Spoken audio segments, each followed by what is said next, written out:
What's up, boys? How's it going? I decided to stop here for a waterside chat today. I just got done with lunch with my buddy Zach. Got some empanadas. Shout out to Zach if you're watching this, buddy. But just wanted to talk today for a minute about why men suck at friendship after the age of 30. Oh, big truck. What's going on, truck? What? Oh, you're stopping right here. All right. The trash had to get picked up. So back to what I was saying. So why men suck at being friends after the age of 30? I think there's some obvious reasons right off the bat. I think the first and main thing is we just get busy. Work happens, life happens. We start dating, we get married, we have kids. Whatever the thing is, there's a lot of things that come up in your late 20s, early 30s, and friends, rightfully or wrongfully, kind of fall down the priority list. I think that's natural, and you shouldn't be ashamed of that being the reason why that happens. Another thing I noticed in my own life as to what kind of happened is I moved away from where my friend base was. I moved across the country, following my wife on her career trajectory and training, and ended up in a new place. And a lot of times it felt like it was kind of a temporary location that we were going to be, and always was kind of on the move. And so that was something that was a little bit challenging for making friends. And then I think the other thing is we're not kind of static beings. We're always growing and changing and being new, becoming new people, getting new hobbies, having new ideas. Sometimes our old friends just don't link up with those ideas anymore, or those hobbies that we used to do. They're just, now we don't do those things, and so we just kind of drift apart in that way. And so I think those are kind of the obvious reasons why. And then I think there's some more kind of, I guess, less obvious, more discrete reasons why it happens. I think the first would be that we lose the proximity that we have as kids. When you're in elementary school, middle school, high school, you're constantly around, other people, and whether it's, just in class every day, or on a sports team, or running around the area with fellow friends, you're just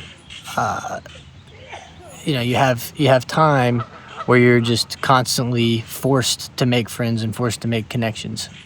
That proximity creates a lot of friendship opportunities and makes it a lot easier to have and foster those relationships.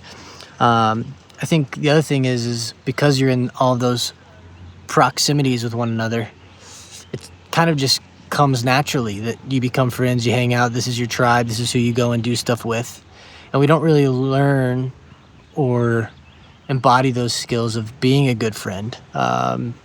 Sometimes we pick them up just through osmosis, but a lot of times it takes a different level of effort to be a good friend when we get older. Just like we said earlier, we get busy, we get distracted by things that happen in life, and if you don't have the skill set built up to make friendship a priority and do the things that make you a good friend, like reaching out and staying connected, then it's hard to really be a good friend. And you got to learn those skills. It is a skill set to be a good friend, and it takes effort. It takes effort to reach out and stay connected. And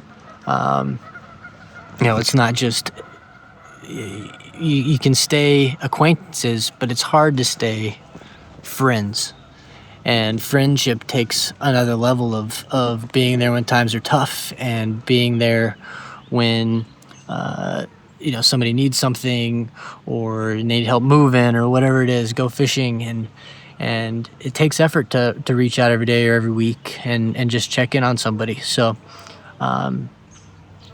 those are kind of the main reasons I think about it when I was driving to this park today, as to why we suck at it. And so I guess the question is, what do we do about it? We can't just go through life being lonely. I think the first thing that you have to do to solve this problem is first recognize that being a lone wolf is bad for your health. I think being lonely and not having friendship in a tribe and a community is first and foremost shortening your life. I mean, studies show that it shortens your lifespan to be lonely. I mean, they say that it's almost like smoking a pack of cigarettes a day if you're lonely. So I think first step is just being aware that you don't want to be a lone wolf. I think just admitting that that isn't where you want to be is half the battle. Maybe not half the battle. That's probably a little too. But it's a big part of the battle. It's the first step. I think the next thing you got to try and do is try and meet new people.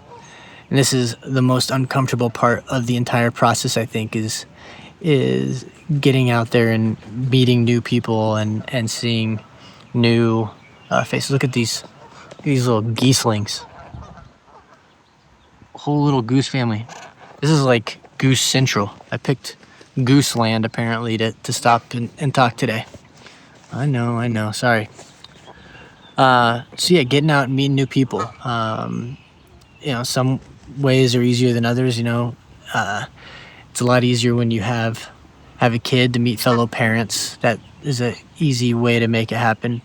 But there's other things you got to do. Get around different hobbies. Get out, just at a coffee shop. Say hi to somebody. Compliment somebody. Get talking. Maybe that'll strike a conversation. But getting out and doing stuff is a great way to get people back in your life. I think another great thing to do is go back and reach out to people that were in your past, friends that were in the past. Don't overthink it. Just reach out. Reconnect text is the easiest, and just say, hey, thinking about you. Remember that time when we did that X, Y, and Z? I'm about to get overrun by geese. Remember that time that we did X, Y, and Z in middle school, or remember in college when we went and did that? I think that's a great way to reconnect with people and see if people want to get together and go grab lunch or go fishing or whatever. I think that's an easier first step, I guess, than just going out and meeting people right off the bat. Reach out to some old acquaintances.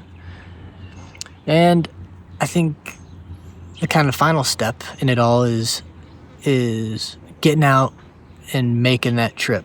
A lot of us have acquaintances in our life, whether it's at work or wherever, but actually going out and making the effort to ask people, hey, do you want to go on a fishing trip? Just for a weekend or whatever, I think is a huge thing to do. The weekend trip, again, Guys Fishing Weekend, we're here to talk about going and doing these trips because they do build real, deep, long-lasting friendships. And so, again, don't overthink that either. Just, hey, do you want to go and do this? Something I've been thinking about doing. Do you want to go?